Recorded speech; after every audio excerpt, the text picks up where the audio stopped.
Hey, what's up, people? I just figured I'd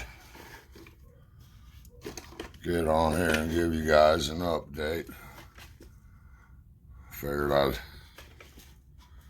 You guys have been along with me for this much of the ride.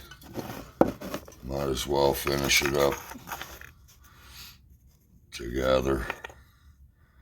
So, I'll tell you what we know so far from the doctor. I'll find out more for sure next week, but I had to go in this week and get a CAT scan. I have to get a CAT scan every 6 months to make sure that those nodules in my lungs haven't turned cancerous.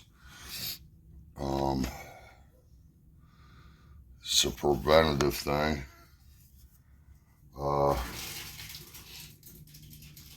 And I did that on Wednesday. And then Thursday I had to go in and blow in the machine. It's like some kind of lung test or something.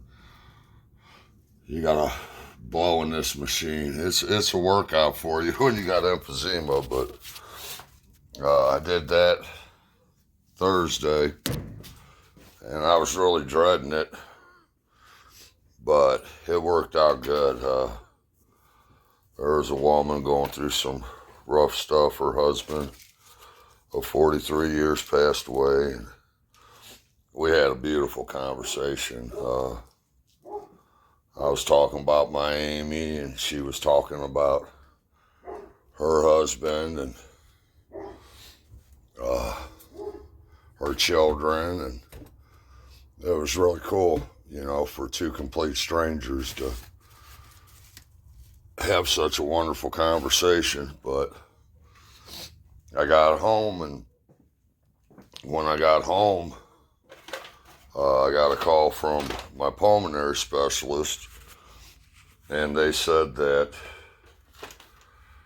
I can't pronounce the first word. It starts with an A, but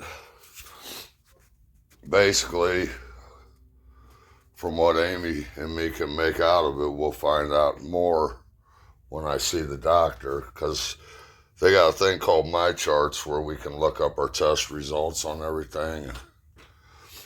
And the lady said there were no new nodules, so that's a good thing. And they're all benign, the ones that are there. They have not turned cancerous, which is, of course, wonderful news. But she said I've got a lot of pressure on the one lung because there's a hole.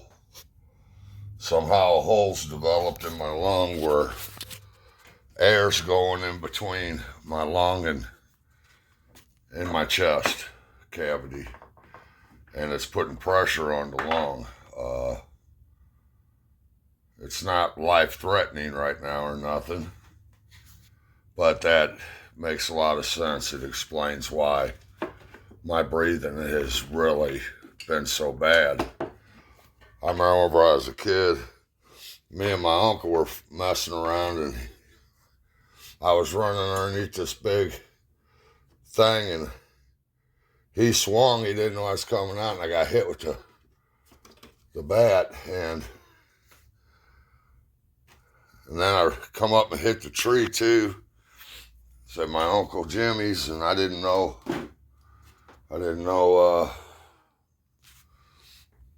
which one did it, if it was the bat or if it was the tree that I was running under. When I came up, it hit my back. I hit my back on it real hard. But my dad took us to church, and I kept telling him, I kept saying, I can't breathe. I can't breathe. I'm having a hard time breathing. And he thought I was trying to get out of going to church. And he said, you're going to church. You're going to church. So we're sitting in church. I kept telling him, I can't breathe, Dad. I really can't breathe. I was like, I guess 4th, 5th grade. And he said, come on. And we went out and got in the vehicle, and he called my mom, told her to meet us up at the hospital. And he told me all the way there, he said, "If you better hope there's something wrong with you, because if there ain't, I'm going to kick your fucking ass." He thought I was just, trying to get out of going to church, and I couldn't. It was like I was taking a deep breath and I wasn't getting air right. And we got to the hospital and they did some x-rays and I had a collapsed lung. And, he didn't apologize or nothing. My dad's, I don't know if he's capable of apologizing, but he did. I could tell he did feel bad, because it was something serious. But they said, they were having me do deep breathing, and they said if his lung don't go back up, then we're going to have to put a tube down there and blow it up manually. And well, I was breathing real deep, and finally that lung popped back up. But that's what I felt like here for the last 2 months, is like I got a collapsed lung. So the CT scan, what they said, it makes a lot of sense. It really explains a lot. I don't fully understand, neither does Amy, exactly what's going on or where the hole come from. Well, I mean, I got emphysema. I've damaged the heart when I had that double pulmonary embolism in my lung, bilateral pulmonary embolism. So you'd be expecting not to be breathing good. But this has been, that's what it feels like. It feels like whenever I was a kid and I just couldn't get a breath right. And now I know why.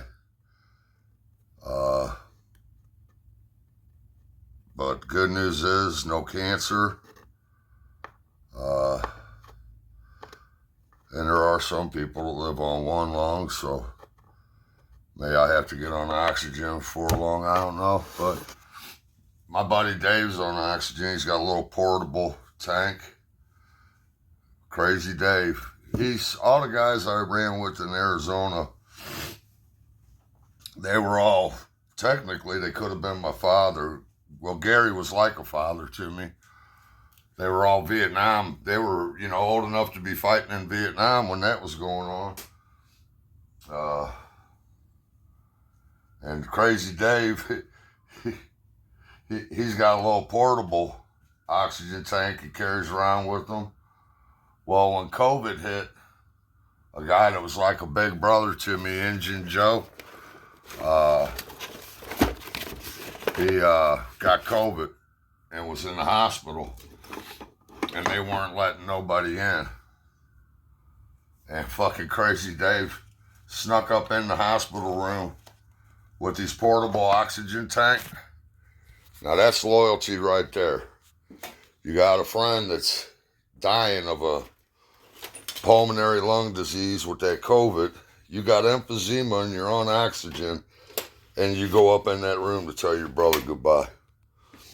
That's loyalty and love right there, because he most definitely risked his own life. But what was really kind of comical about it is while he was in the room, he tripped over his own oxygen cord and broke his shoulder.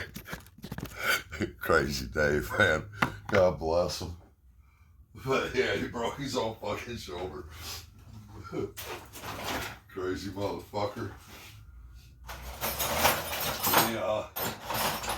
We were driving one time and get pulled over, and him and Gary had a bunch of empty 40 ounces, and the cop says, "What's your name?" He tells him his first and last name, and the cop goes, "When's your birthday?" And Dave says, "August 11th. And the cop goes, he goes, "What year?" Dave goes, "Every fucking year." Dave ain't right, man. He ain't right, but Dave to me is an American hero. His entire platoon got wiped out Christmas Day over there in Vietnam. He's the only one that lived. Some soldiers come through, found him shot to hell. And every year at Christmas, that brother has to go in the VA because he flips out. He's like most soldiers, you know. You don't think he's a hero, but he was. To me, he's a hero. His job was to patch guys up while he's getting shot at. And then after the battle, figure out what part goes with what fucking body. And I don't know if it's survivor's guilt or what, but every year he flips out pretty bad. Crazy Dave's also the only man ever kissed me, a kiss dead on my mouth. We were out in Arizona and got an invite down to the clubhouse for the motorcycle club Joe was in. And Dave's not in the club, but he knows everybody in there. They've been friends for years. And the only reason I got an invite is because I was friends with Dave and Mickey and Joe and Gary. It's not like I'm in like Flynn with those guys, you know. I think they're all good people, but they invited me down out of the goodness of their heart, me and my wife.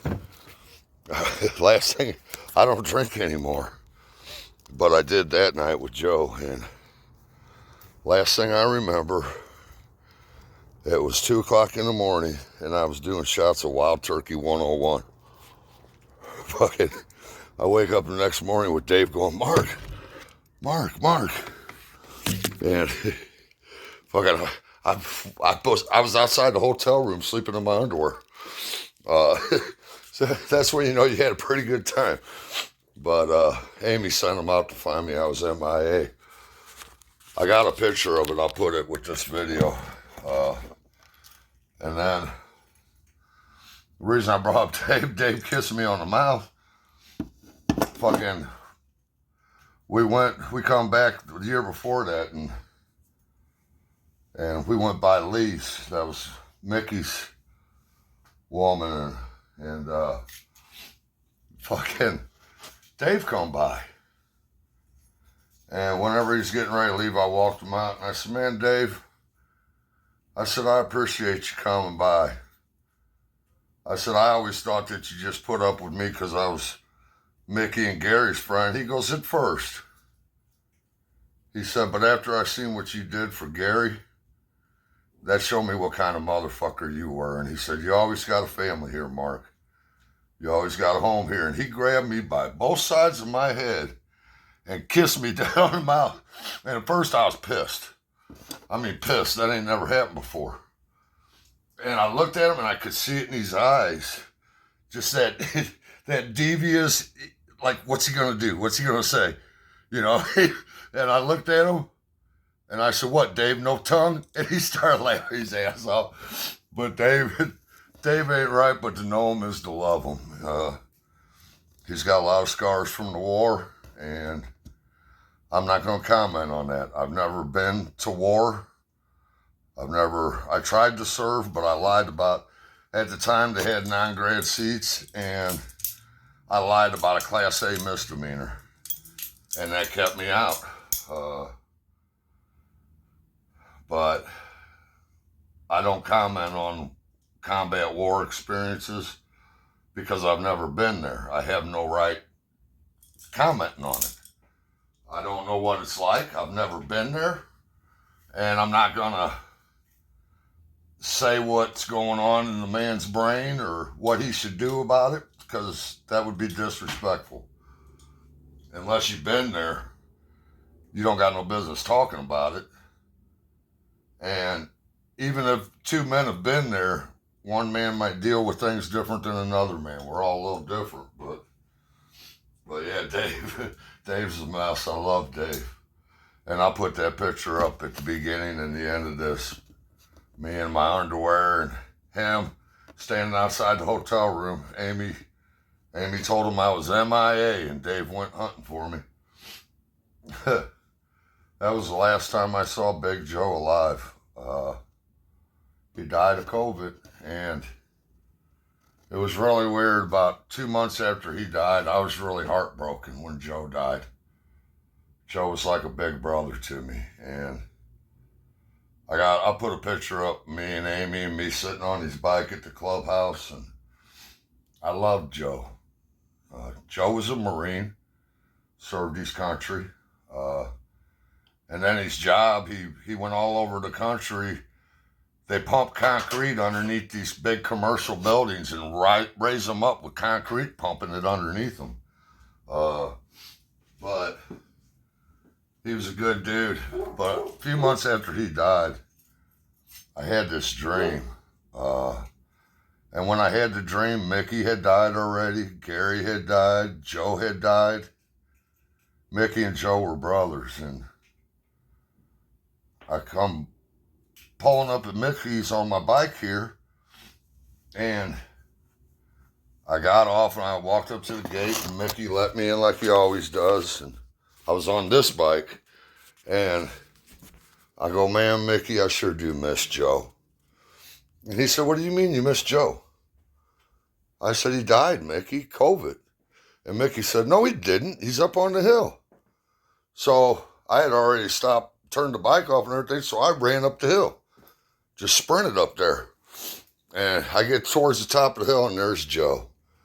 He's got that big-ass smile on his face. And he said, I heard you got a fucking custom. I said, I did. He goes, get it. Let's go for a ride. So I go running down the hill, man. I'm all excited. Me and Joe's going to go for a ride. And I get down at the bottom of the hill, and my bike's gone. There's a Honda Goldwing there. My bike's gone, and there's a Honda Goldwing. And I was so fucking excited about going riding with Joe. I hopped on that Honda Goldwing, fucking took off up the hill on it. Just as I'm getting to the top of the hill, I woke up. But it was almost like he came to me in that dream and let me know that he knew I finally got my custom.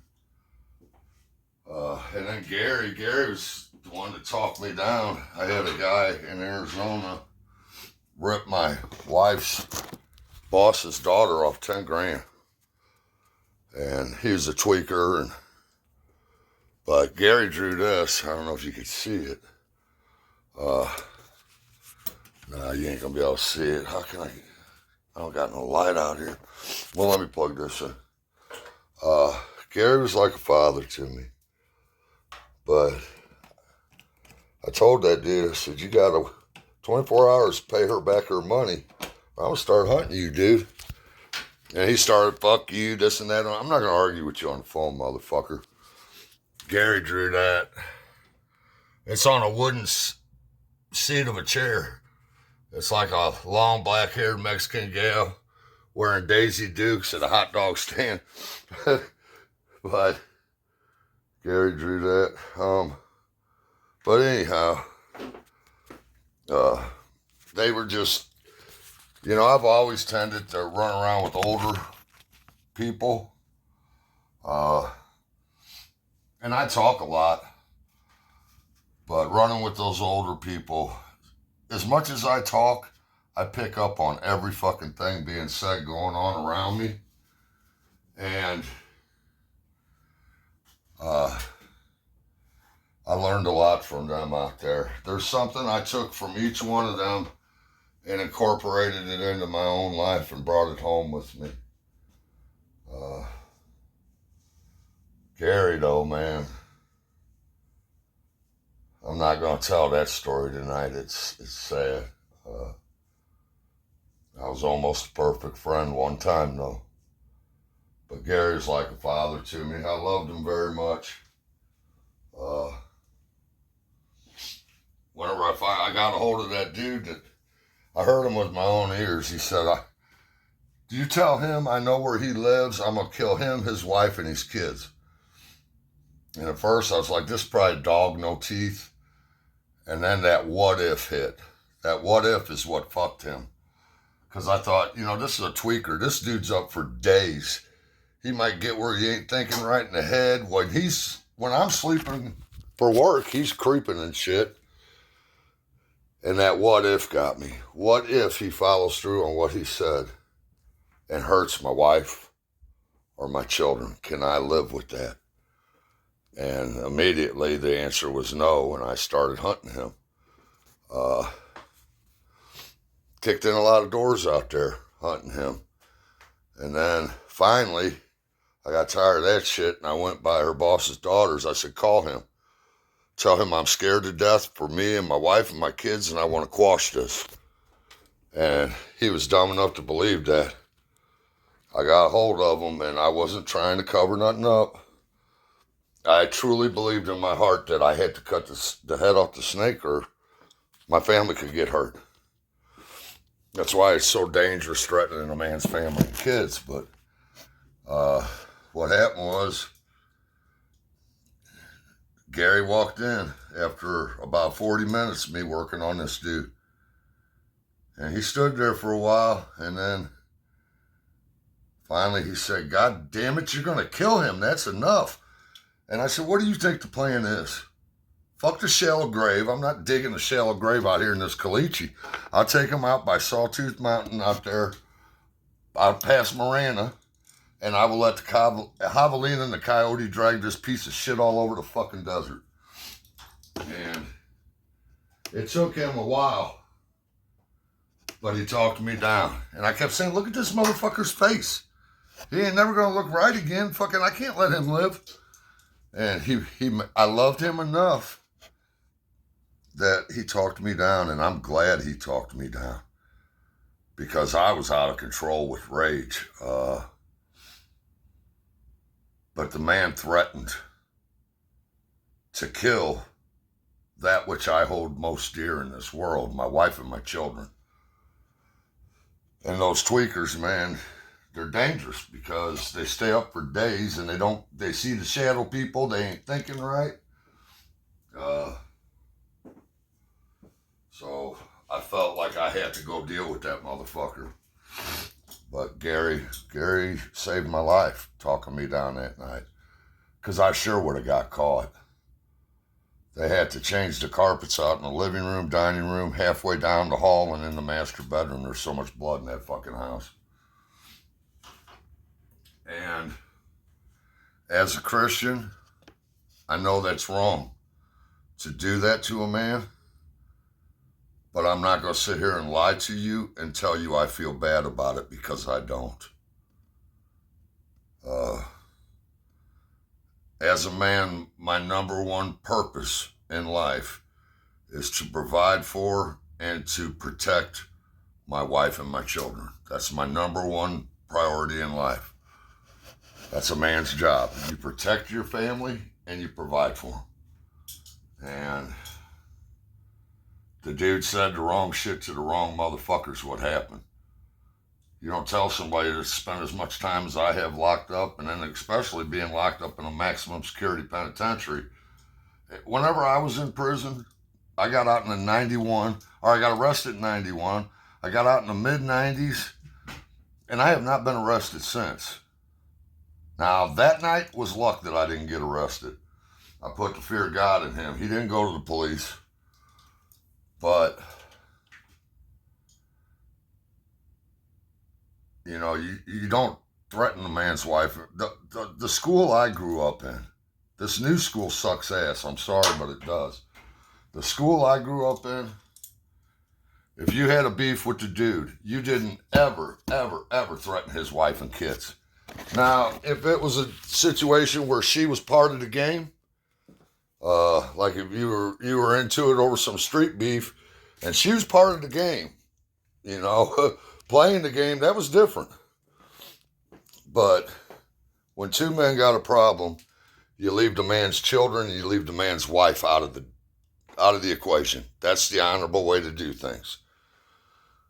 And whenever I was in prison, you didn't hear motherfuckers arguing from cell to cell with each other. That did not happen.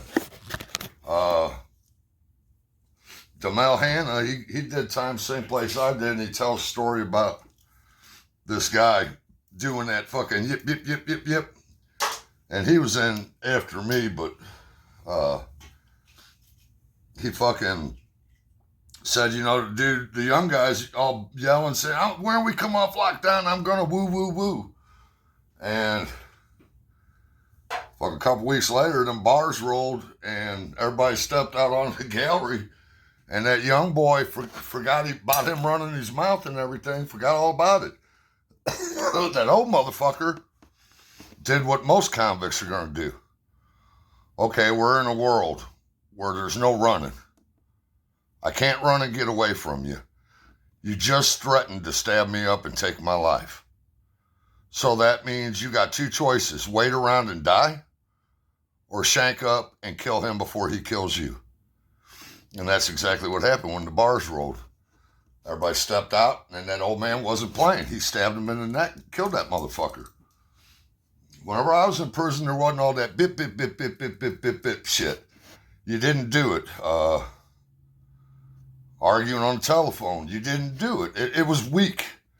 It was viewed as weak. If you had a problem with the man, you took it right to him. You didn't run your mouth on the phone or the internet or from cell to cell.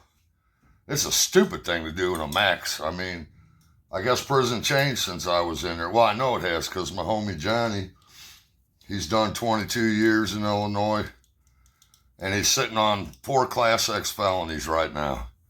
And they're talking double digits, and I guess so, because a Class X felony is 6 to 30 years. And he got them all in different counties. And he's pissed off about it. He's like, man, I didn't hurt nobody. What I'm doing just hurts me. I didn't hurt nobody. I don't know why you're giving me all this time. And yeah, he didn't hurt nobody. Except for himself, that's true. But it's like I say, choices and consequences, man. And there's consequences. He broke the law. It sucks. Every time that brother gets out, I want to keep him out. I think, man, we'll keep Johnny out this time. He always goes back. But there's a couple stories I had on my other channel that were pretty funny. I wanted to let you guys know what was going on with my lungs, and then I figured I'd tell you those 2 funny stories. Well, there's a few funny stories I'd tell you, but I'll tell you some of the most embarrassing things that ever happened to me in my life. The one, we had just moved out to Arizona. And I know a lot of people have heard this story already, but my other channel got taken down, and I got to record these stories for prosperity. We just moved out to Arizona. My daughter was like 3 years old. And her birthday's January 3rd, so it's right after Christmas. But with her presents, some of the things she got was this big dress-up kit and like tea party stuff where she could do tea parties, and she fucking, Daddy, will you play dress up and do tea party with me? I'm a dad. That's my daughter. You got a beautiful little girl come up to you and say, Daddy, will you play dress up and have a tea party with me? You damn well better do it, man, or you're not a man. But I did, and she put all this shit on me. These plastic rings and this little Miss America crown thing and this feather like scarf. Amy calls it a boa or a bola or some shit. But this little feather scarf, she got me all dressed up, and we're drinking our tea party. And my mom, we had some guys over that were laying saltillo tile. And my mom, these are Mexican guys, and my mom's all worried about I hope they know what they're doing. Oh God, I hope they know what they're. Let me assure you, Mexican men can lay tile like a professional. This house here, my house, these guys from Guatemala. The white guy that wrapped my windows and everything, the aluminum on my windows, he said he couldn't do the rake. It was too complicated to bend. Those Guatemala guys did it perfectly. Fucking perfectly. And let me assure you, I worked as a roofer most of my life. I know Mexicans can roof. And I guarantee you they can lay fucking tile because I've been down in Mexico a lot and there's a lot of tile down there. But my mom's stressing about it, freaking out. Well, I was in my prime. I mean, in my fucking prime, probably 26, 27. I mean, just cut, ripped. I didn't lift for size. I lifted for definition. I was cut like a motherfucker at one time. But, so, I'm taking all this shit off my daughter's got on me. I'm going to go out and I'm going to make sure these guys know that you better be doing a good job for my mother. So, and all I had on was a pair of shorts, no shirt, all tatted up. My whole back, I don't know if you can see it. I'll try to show you. It's a big brick wall from prison. I don't know if you're going to be able to see it. Look. It's all, I don't know if you guys can see it in the video there, but, and then I got a crazy horse across my ribs. I got fucking that heart there. Used to have my ex-wife's name and our wedding date in that heart, and then I got out of prison and Big Dick Bob and Sancho and Jody done come by. So I just bricked the heart in and try and break this one, ho. So I go out there, man, and I'm puffed up like a rooster, just all puffed up. And I used that deep voice. I said, I hope you're doing a good job out here for my mother. And they all turned and they looked at me. I swear, every one of them's like this. Just mouths hanging wide open. And I'm looking at him. I'm like, what the fuck? And I walked inside, and I hate this word. The kids that were mentally a little slow whenever I was younger, they used to call them retarded. I like God's children. And there's a story behind that too. But I walked in and I said, Mom. She goes, what? I said, I think they're fucking retarded. And she turned, she was doing this, and she turned and she looked at me and she started laughing. She goes, oh my God, Mark, come here. And I walked over. I said, what? I said, they're just standing out there with their mouths hanging open looking at me. And she goes, she reaches up and she pulls this little princess tiara crown that I forgot to take off my fucking head. So here I am trying to act like a badass with a little princess tiara pretty crown on my head. Needless to say, Mark did not go back outside. The rest of the time, those men were laying that tile. I didn't want them to even see me. It was quite humiliating. You're trying to be a badass with a little princess crown on your fucking head. A bunch of fucking ate-up stories, man. That was embarrassing. That was real embarrassing. Waking up outside the hotel room in my underwear, that wasn't embarrassing. Trying to think of some other embarrassing times in my life. I had a couple good stories. Oh, I'll tell you a couple jokes instead. Okay. A bear walks into a bar, and the bartender says, or the bear says, I'd like a beer. And the bartender says, I'm sorry, but we don't serve no bears in this bar. And the bear figures he's going to show a little force. He come all that way, he wants a beer. So he grabs this gal up off the bar stool and he just gobbles her up. Rah, rah, rah, rah. And he looks at the bartender and he says, now I want a beer. And the bartender says, I'm sorry, we don't serve bears in this bar. I already told you that. And we sure don't serve drug-using bears. And the bear, drug-using bear? I'm not a drug-using bear. And the bartender says, yes, you are. I just saw that barbiturate.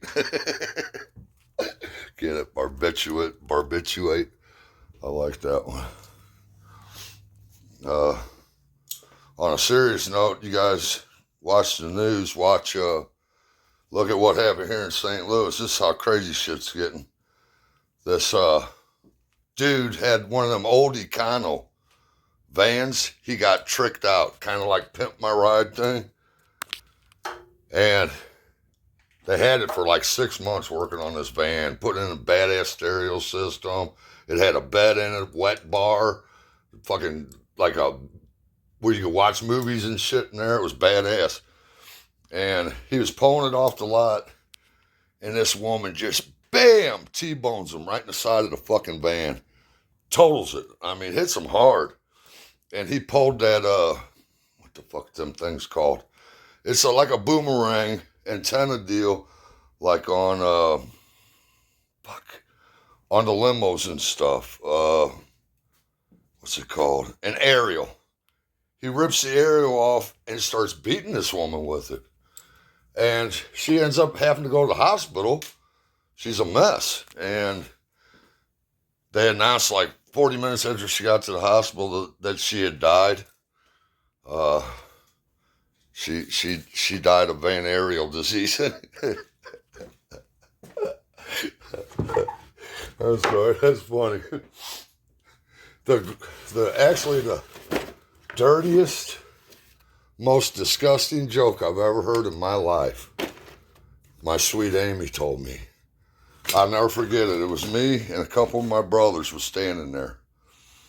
She goes, I know a joke. And she told this joke. And me and my brothers looked like them Mexicans with our mouths hanging open. When she got done with it, we're just staring at her. I was like, what the fuck? Where'd that come from? And she goes, what? You don't think it's funny? I said, baby, it's funny, but I just never thought I'd hear nothing like that come out of your mouth, you know? And maybe I can get Amy to tell you that joke sometime, but it's the dirtiest, nastiest, most disgusting joke I've ever heard in my life. And I can't believe it come out of her fucking mouth. Everybody calls her Sweet Amy, and she is Sweet Amy, but let me tell you, when she feels like her husband or her children are being fucked with, like Gary used to say, up jumped the devil. She could turn into fire. When we first got married, I was a dick. I was just ornery, man. I mean, I was fucking ornery. One of the things I used to love doing, because I'm so ornery, is we get in bed at night, we get all comfy, and then I'd fucking grab a hold of her and I'd pull her under the blankets and fart and give her a Dutch oven and try to hold her underneath the blanket, you know? And I'm telling you, that was a rodeo trying to hold that girl underneath them blankets. She grew up with the older brother and with the roughhousing and wrestling with the boys in the neighborhood, and it was like a damn rodeo trying to hold her under that blanket. But what happened was she quit fighting. She quit struggling, and it was no fun to me no more. So I just quit doing it because I wasn't getting nothing out of her, you know. She wasn't resisting. So me being ornery, it was no longer fun. She told me a few months ago that the reason she quit, it wasn't that she quit fighting and struggling. She was putting her mouth out the side and catching air without me knowing. And so she was breathing fresh air. She wasn't worried about just laying there. But once again, she always outsmarts me. I don't argue with her no more, because I think I'll have to ask her. Well, we'll go in and I'll ask her real quick. I think it's 9 times in our entire marriage that I've been right. And yeah, I keep count. We've been married 28 years, and I've been right 9 times. My batting average is so damn low that the devil looks down on it and laughs. So I don't argue with her no more. Unless I'm 100% sure. Or no, I was right the other day. So 10 times. 10 times in 28 years, I've been right.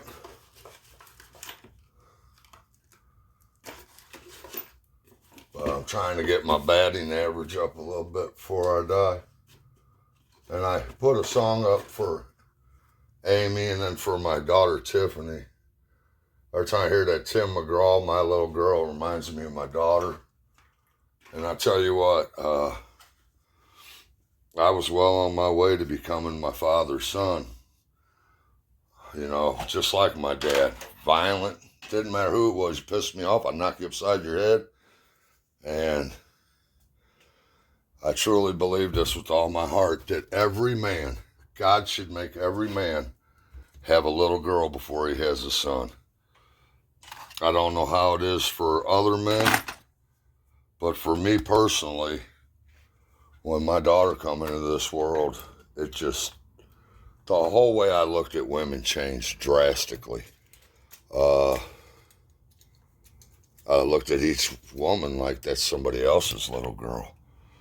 And I found myself saying, hey man, if this was my daughter, would I want, you know, her treated? How would I want her treated? It just was eye-opening for me, having my daughter. And it's a miracle that I didn't catch a case raising her. Because there's been a few of those young men I felt like just fucking taken out of this world, man. The boys were easy. I knew how to wrestle and roughhouse with them and all that other shit, but my daughter was tough. And unfortunately, out of all my children, she's most like her father. Very rebellious. I tried to keep her like Rapunzel up in the towers,